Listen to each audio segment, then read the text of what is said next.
말씀 마가복음 9장 30절로 37절까지가 있어. 그곳을 떠나 갈릴리 가운데로 지날새 예수께서 아무에게도 알리고자 아니하시니 이는 제자들을 가르치시며 또 인자가 사람들의 손에 넘겨져 죽임을 당하고 죽은 지 3일 만에 살아나려는 것을 말씀하셨기 때문이더라. 그러나 제자들은 이 말씀을 깨닫지 못하고 묻기도 두려워하더라. 가버나움에 이르러 집에 계실새 제자들에게 물으시되 너희가 길에서 서로 토론하는 것이 무엇이냐 하시되 그들이 잠잠하니 이는 길에서 서로 누가 크냐 하고 쟁론하였습니다. 예수께서 앉아사 12 제자를 불러서 이르시되 누구든지 첫째가 되고자 하면 무사람의 끝이 되며 무사람을 섬기는 자가 되어야 하리라 하시고 어린 아이 하나를 데려다가 그들 가운데 세우시고 안으시며 제자들에게 이르시되 누구든지 내 이름으로 이런 어린아이 하나를 영접하면 곧 나를 영접하며 누구든지 나를 영접하면 나를 영접함이 아니요 나를 보내신 이를 영접함이니라. 아멘. 한번의 말씀을 봅시다. 베드로후서 1장 3절로 7절까지 말씀입니다. 그의 신비한 능력으로 생명과 경건에 속한 모든 것을 우리에게 주셨으니 이는 자기의 영광과 덕으로서 우리를 부르신 이를 알므로 말미암음이라. 이로써 그 보배롭고 지극히 큰 약속을 우리에게 주사 이 약속으로 말미암아 너희가 정욕 때문에 세상에서 썩어질 것을 피하여 신성한 성품에 참여하는 자가 되게 하려 하셨느니라. 그러므로 너희가 더욱 힘써 너희 믿음의 덕의 지식을, 지식의 절제를, 절제의 인내를, 인내의 경건을, 경건의 형제의 우애를, 형제의 우애에 사랑을 더하라. 아멘. 이 말씀의 축복과 은혜가 저와 여러분과 우리 내남자의 가운데 충만하기를 예수 이름으로 축복합니다. 교회를 다니면 교회에서 새롭게 배우는 지식이 있습니다. 하나님의 말씀에 대한 지식을 배우고 또 교리적인 체계를 갖춰서 이렇게 배웁니다. 교회에서는 교회 안에서 여러 가지 직분을 맡을 수 있습니다. 집사님이 되고 의사님이 되고 장로님이 되시고 목사님이 되고 그렇게 다양한 직분도 받습니다. 그리고 교회의 기여 여러 가지 헌금도 하고 헌신도 하고 봉사도 하고 교회에 대한 여러 가지 헌신도 합니다. 그러다가 주님이 또 은혜를 주시면 성령의 은사도 경험하게 됩니다. 마음도 받게 되고 병자를 치유하는 능력도 받게 되고 기도의 응답도 받게 되고 다양한 것들을 경험하게 됩니다. 그런데 그런 많은 경험들을 하는데 그리고 그 속에서 하나하나 뭔가 갖추어지는 그런 느낌을 받을 수 있습니다. 그런데 늘 놓치지 말아야 될 것은 무엇이냐 하면 예수님과의 인격적 관계입니다. 할렐루야. 주님과의 인격적 관계가 우리 안에 풍성하기를 예수 이름으로 축복합니다. 베드로사는 말하기를 사도 바울의 글들 우리 알기 어려운 글들이 들어있는데 그거 잘 해석해야 된다 이렇게 말하면서 이렇게 말했어요. 그리스도와 그를 아는 지식에서 자라가라. 예수님과 그를 아는 지식에서 자라가야 합니다. 근데 그게 잘못 자란다든지 못 자란다든지 또는 엉뚱한 영들에 잡히게 되면 신앙이 왜곡되어지는데 왜곡되어진 현상 중에 하나가 성품에 문제가 있습니다. 성품에 문제가 생깁니다. 예수님을 닮아가는 내면의 경건보다 바깥에 드러나는 은사라든지 성경적인 지식이라든지 어떤 직분이라든지 이런 것들이 주가 되어버리게 되면 마치 예수를 잃어버리고 신앙생활을 그냥 종교적 생활 안에서 그렇게 마치 그냥 자기 나름의 탑을 쌓아가는 그런 모습을 띠게 합니다. 근데 그게 우리 한국교회의 여러 가지 문제 중에 한 가지 그런 문제지요. 근데 이게 오늘 시대의 문제냐? 예수님 당시에도 똑같은 현상이 생겼습니다. 예수님께서 아무에게도 알리고자 아니하셨다 했습니다. 주님은 제자들을 길러내시고 복음을 전하시는 사역 안에서 특별히 대중들의 사역을 많이 하실 때는 전반기 때 많이 했습니다. 근데 가이사랴 빌립보에서 제자들의 신앙 고백 문제나 자신의 죽음의 문제와 부활의 문제를 말씀하시고 난 뒤부터는 대중적 사역을 좀 줄이고 제자들의 사역을 길러내는데 더 많은 집중을 했습니다. 그럴 때 사람들에게 주로 알리고자 하지 아니하셨어요. 왜냐하면 일종의 신학교거든요. 제자들 사역은 신학교 사역을 하는데 일반인들이 많이 있으면 나누기 어려운 얘기도 있고 또 집중력이 떨어지기 때문에 제자들의 마가 사역할 때는 아무에게도 알리고자 하지 않았습니다. 그렇게 해서 아무에게 알리고자 않고 사람들이 없는 외로운 길을 쭉 걸어가면서 이런 얘기 저런 얘기 하시다가 쭉 가셨는데 주님이 가다가 이제 주님이 이제 그 끝에서 가버나움에 이르러서 집에 들어가셨는데 제자들에게 물으셨습니다. 너희가 길에서 오는 여정에 아무도 없을 때, 너희는 길이 있을 때 서로 토론하는 것이 무엇이냐 물었어요. 그랬더니 그들이 잠잠했다고 했습니다. 여러분, 신앙에는 염치도 있는 겁니다. 할렐루야. 제자들은 잠잠했는데 말하기가 부끄러워서 그렇지요. 근데 그 말한 내용들이 무엇이냐? 이는 길에서 누가 만약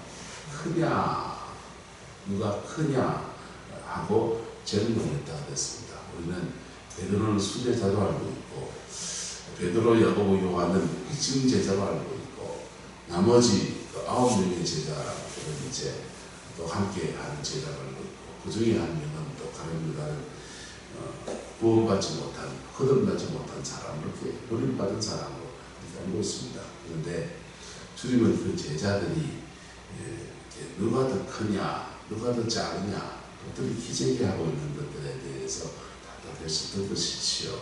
그래서 그 부분에 대해서 주님이 말씀하시기 시작합니다. 제자도의 여정 안에서 여러분 성령의 은사가 나타나고 말씀을 더 많이 한 구절을 더 많이 암송하고 좀 중요할 수 있지요. 그런데 크다는 때 누가 더 크냐 했겠습니까? 베드로 사도는 아마 이랬을 겁니다. 나는 예수님 위해서 집도 처자도 배도 다 버려두고 인생 다 내려놓고 왔다. 너 뭐 내려놓고 왔는데? 이랬을 것 같고요. 나머지 12제자, 11제자도 나를 우리도 내려놨습니다. 형님. 베드로 사도의 나이가 많았습니다. 그리고는 뭐 자기 나름대로 뭐 이런 것을 나는 요한 사도는 나는 예수님의 말씀을 들을 때마다 많이 깨달아지는지 성경 말씀 이래 알고 저래 알고 막 오만 얘기를 했을 수 있습니다. 나름의 자기 나름의 나는 예수님의 제자로 그 파송받아서 갔을 때 소원하지 기도하니까 귀신이 떠나가고 영들이 막 악한 영들이 막 나가고 질병이 치고 놀라운 역사들이 나도 했다. 어느 정도까지 했는데 난 이만큼 했다. 니는 이만큼 했냐. 막 별 얘기를 다 했을 겁니다. 근데 그런 얘기들 하면서 누가 더 크냐, 누가 더 능력이 많으냐, 누가 더 많이 알고 있느냐, 누가 더 직분이 높으냐, 이런 것들이 누가 더 큰 사람이냐라고 질문의 제목입니다. 우리나라 말에 그런 말 있지 않습니까? 나는 그 집안에서는 방구석 끼는 사람이요. 이런 말은 남들은 방구 낄 때 조심해야 되는데 그분은 방구 끼도 아무도 누가 뭐라고 할 수 없는 그런 사람이라는 것이죠. 이게 방구 끼는 사람이다. 그 말 하면 이제 그래서 권위자가 이런 뜻이지 않습니까? 아마 제자들도 그런 얘기들 하면서 이런 얘기 하면서 누가 더 큰 사람이냐 질문했을 때 주님은 늘 제자를 불러서 말씀하십니다. 누구든지 첫째가 되고자 하면 무사람은 무엇이 되고 끝이 되고 무사람을 섬기는 자가 되어야 하니라. 어린아이 하나를 데려다가 그들 가운데 세우시며 안으시며 제자들에게 이르시되 누구든지 내 이름으로 이런 어린아이 하나를 영접하면 곧 나를 영접하며 누구든지 나를 영접하면 나를 영접함이 아니요 나를 보내신 이를 영접함이니라 라고 말씀하셨습니다. 그러면 여러분 우리가 작은 어린아이를 영접할 수 있는 사람, 그 사람은 겸손한 사람입니다. 겸손한 사람입니다. 겸손한 사람들, 하나님 앞에 마음이 낮아진 사람들은 그 낮아진 마음 안에서 가장 어려운 사람도, 가장 부족한 사람들도 그렇게 인격으로 보여지는 은혜가 있는 것입니다. 할렐루야. 그래서 주님은 신앙 안에서 뭘 갖추는 것 중요하고, 뭘 배우는 것 중요하고, 주님은 제자들을 부르실 때 비실을 내쫓는 권능도 있게 하게 하시리라고 말씀하셨습니다. 은사가 있는 것도 중요합니다. 그런데 그 이면에 뭐가 필요하냐? 나는 날마다 예수님과 교통하는 사람. 할렐루야. 나는 날마다 예수 그리스도와 교통하면서 그분의 인격이 나의 인격이 되고 그분의 성품이 나의 마음이 되는 그 믿음의 역사. 그래서 베드로후서는 이것을 정리해서 예수님의 성품 닮아가는 여정을 생명과 경건이라고 말했습니다. 예수 그리스도의 십자가의 은혜 아래서 구원받아서 생명을 얻는 것과 그 다음 경건에 대한 것을 주셨는데, 경건의 정도가 뭐냐? 자, 경건의 정도가 정욕 때문에 세상에서 썩어질 것을 피하여 무슨 성품이랍니까? 신성한 성품. 옛날 성경, 개혁 성경에는 이제 신의 성품에 동참하는 자가 되게 하려 합니다. 그랬습니다. 신성한 성품. 하나님과 교통하면 하나님을 닮아갑니다. 마귀하고 교통하면 마귀를 닮아갑니다. 그런데 신성한 성품의 깊이들을 말하기를 믿음의, 예수 믿는 믿음의 무엇을, 덕의 지식을, 지식의 절제를, 절제의 인내를, 인내의 경건을, 경건의 형제 우애를, 형제 우애에 사랑을 더하라. 이렇게 권한 것입니다. 할렐루야. 그러다 보니까 예수님 닮아가는 것이죠. 사도 바울은 사랑에 대해서 말했습니다. 극진한 사랑인데 그 사랑에 대해서 말하기를 사랑은 오래 참고, 사랑은 온유하고, 후회하는 자가 되지 아니하고, 모든 것 참으며 모든 것 견디며 모든 것을 바란다 그랬습니다. 좋은 목사님 어떻습니까? 좋은 목사님은 오래 참고, 좋은 목사님은 인내하고, 좋은 목사님은 모든 것을 견디고, 모든 것을 바라고, 좋은 목사님이죠. 좋은 장로님은 마찬가지입니다. 네, 물어봅시다. 여러분은 그렇습니까? 여러분은 오래 참고, 여러분은 온유합니까? 여러분 모든 것을 견디고, 모든 것 바라고, 모든 걸 이겨냅니까? 여러분, 우리의 성품이 아니에요. 네, 예수님의 성품 부처 어떻습니까?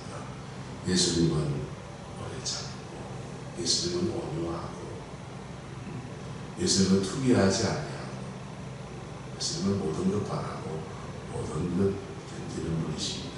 할렐루야. 근데 우리는 어떠냐? 우리는 정욕 때문에, 정욕 안에 있는 성품이 우리 안에 가득해요.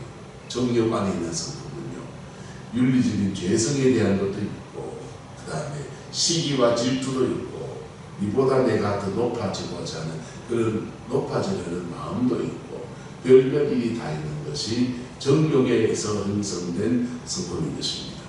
그 성품이 예수님과 교통하고 예수님과 교제하다 보면 신성한 성품에 동참하게 되는데, 그때 믿음의 덕의 지식을, 지식의 절제를, 절제의 인내를, 인내의 경건을, 경건의 형제 우애를, 형제 우애에 사랑을 더하는 아름다운 역사로 나타나게 됩니다.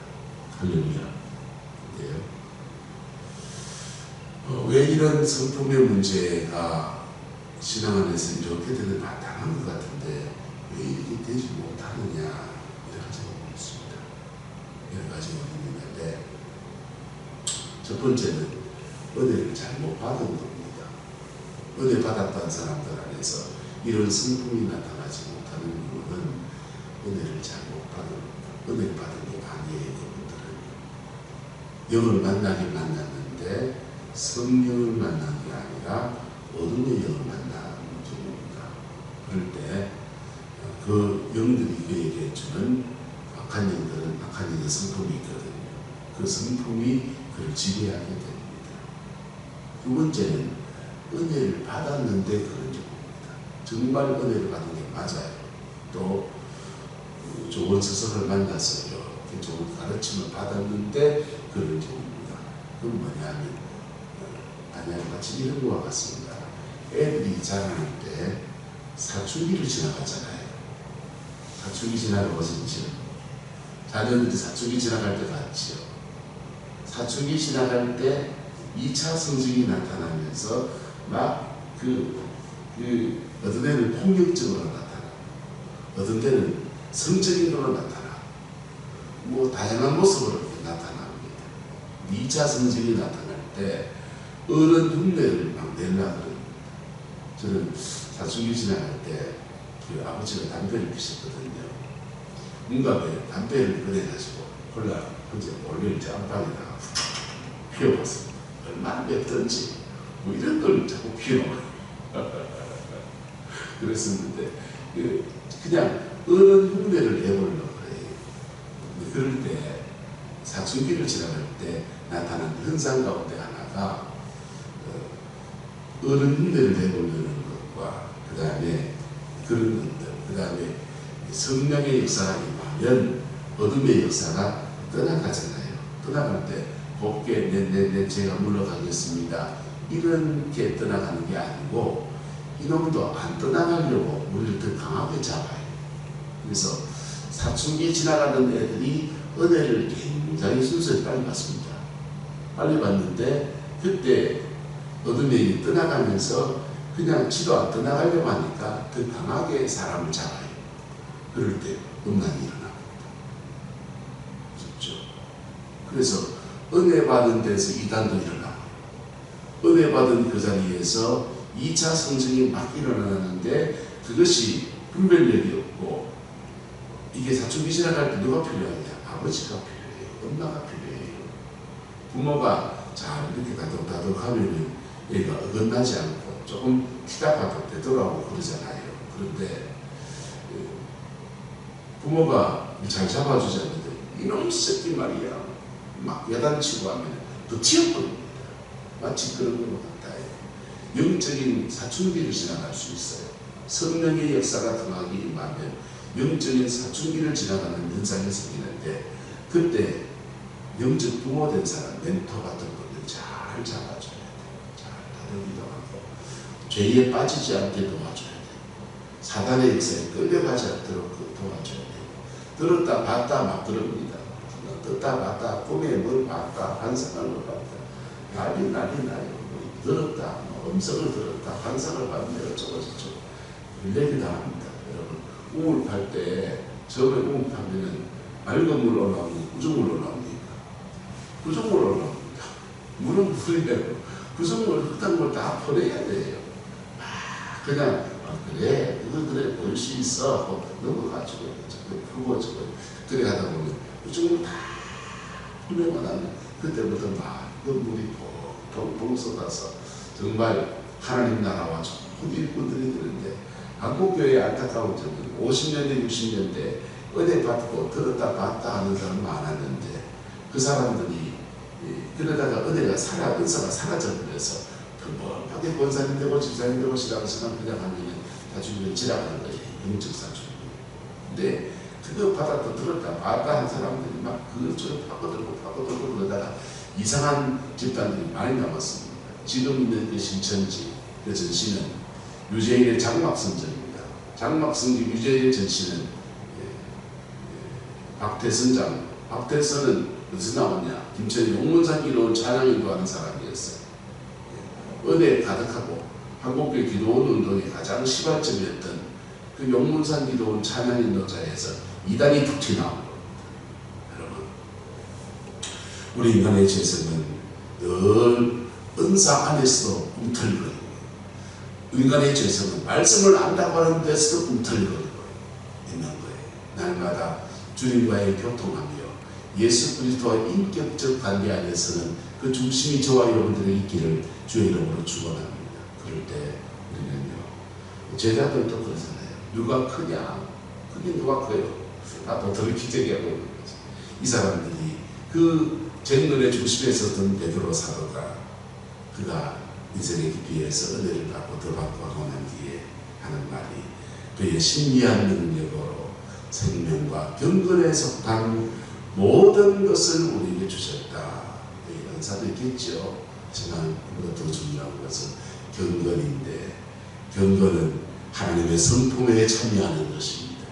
하나님의 성품에 참여하는 것은 믿음의 덕의 지식을, 지식의 절제의 인내를, 인내의 경건의 형제우애를, 형제우애에 사랑을 다하는 여정으로 자라가는 것입니다. 우리의 내면에 이런 영적인 자라남, 인격적인 성숙함이 풍성하게 되기를 예수 이름으로 축복합니다. 그런 사람들은 작은 어린아이를 존대합니다. 내가 지금 내 성품이 작은 어린아이, 어린아이는 가장 어떻게 보면 보잘것없다 합시다. 가장 약하다 합시다. 그 사람을 존대하고 있는가? 그게 나의 성품입니다. 그 사람을 대하는 태도가 나의 성품입니다. 그렇다면 목사라도 하나님 보시기에는 아직 어렵구나 하는 것입니다. 주 안에서 이 은혜가, 이 성품의 은혜가, 겸손의 덕가 부러지게 되기를 예수 이름으로 축복합니다. 예수님은 은사가 출중하십니다. 근데 십자가에 죽으셨어요. 예수님은 능력이 충만하셨어요. 근데 겸손하셔서 십자가에 죽기까지 발과 벗고 수치를 당하며 창으로 찔리고 가시관을 쓰고 온갖 수모를 당하는 그 모든 여정을 걷고 겸손히 그 길을 걸어갑니다. 여러분, 은사의 제대도 중요하지만 십자가에도 그분을 닮아가는 믿음의 여정 최고입니다. 그 여정이 저와 여러분 안에 충만하기를 예수 이름으로 축원합니다. 기도하겠습니다. 좋으신 아버지 하나님, 겸손의 도를 땅에 오셔서 말무위에 태어나시고 겸손의 도로 가장 나쁘고 어려운 사람들을 진심을 다해서 정성을 다해서 섬기시다가 십자가에 죽기까지 겸손의 도로 살아내셨던 예수 그리스도를 우리가 고백으로 고백합니다. 우리 안에 주님을 닮아가는 이 성품의 문제가 너무나 연약한 것을 고백합니다. 주의 은혜로 말미암아 우리 안에 거룩한 성품, 신의 성품이 나타나게 하옵시고 안에서 깊어져서 더 깊이 나아가는 은혜가 있게 하나님 축복하여 주옵소서. 주의 나라와 주의 영광이 함께 하기를 원합니다. 예수님의 이름으로 축복하며 기도드리옵나이다.